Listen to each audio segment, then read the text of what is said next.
Ayan, so ngayon naman magluluto tayo ng sayote. Ayan. Ay, isa sa kanilang paon ulit mamaya. Ito yung ating ginadgad kanina ng sayote. Ayan, so hindi natin siya lalagyan ng bawang kasi lalagyan natin siya ng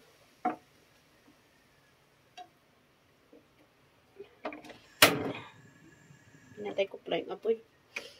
Lalagyan natin siya mamaya ng egg. Ayan.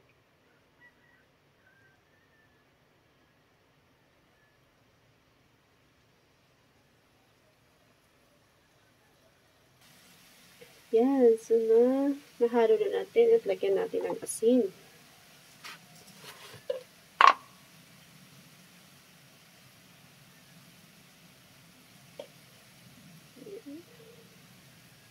Ito lang.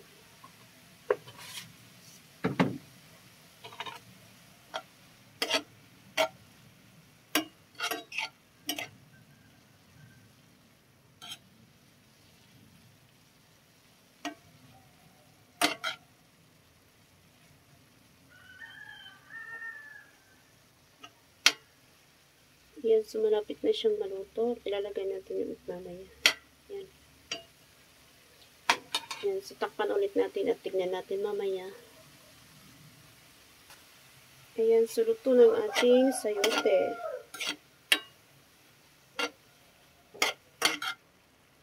Luto na ata yan.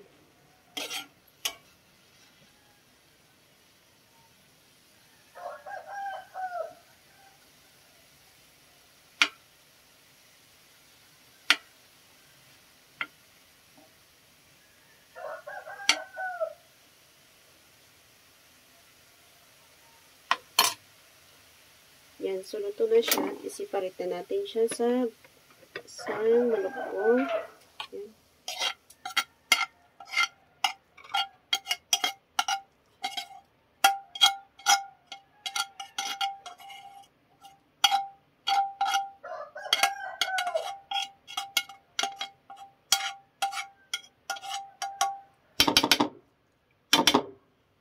Yan, ugasan ko muna to.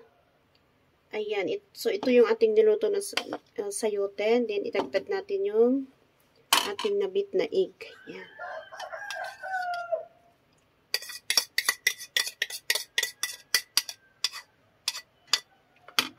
Yan.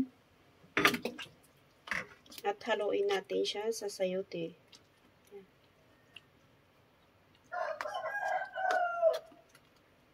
Yan, so pinapainit natin yung pan. So habang pinapainit natin siya, mimix natin to.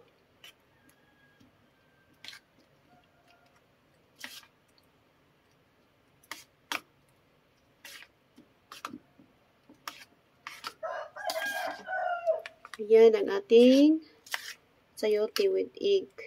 Yan. Yan, so pag mainit na yung ating pan, lagyan natin ng oil again. Yan, nagluluto na ulit tayo.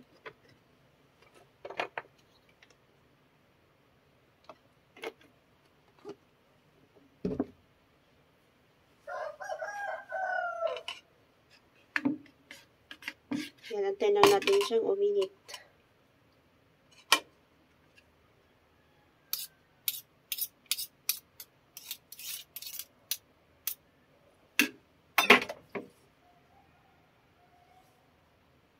Yan, pag mainit na yan, lagay na natin ang ating sayote.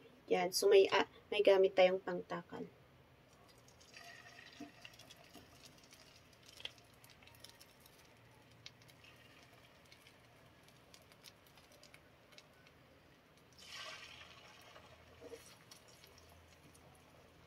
Ganyan yung muna siya para hindi sila magdikit-dikit.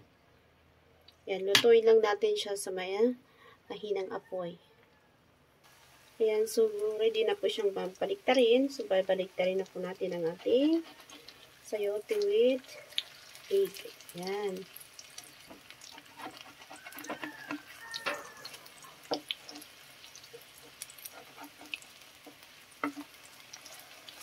Yan, o diba, mag-discarding nanay lang tayo ngayon. Ganyan siya para makain ang sayote, diba? Para yung mga anak natin, pag hindi sila mahilig sa vegetable, kakain din sila dahil sa ating ideas. Yan ang ating isang idea para makain ang ating sayote. Diba?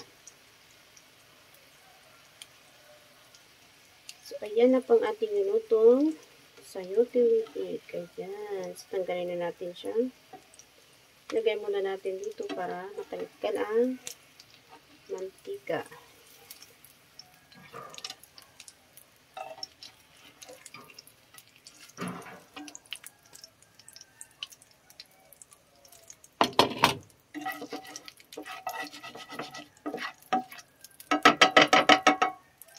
Yan, next procedure ulit.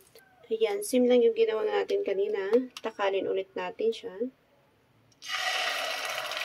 Ayan.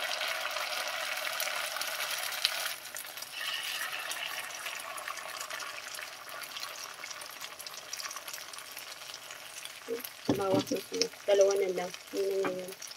Ayan. So, ito na ang ating nalutong kanilang papaunin. Ayan. So, ito yung egg with sayote and then ham with egg. Ayan. So, yan po muna ang ating recipe for today. Thank you for watching. God bless you all.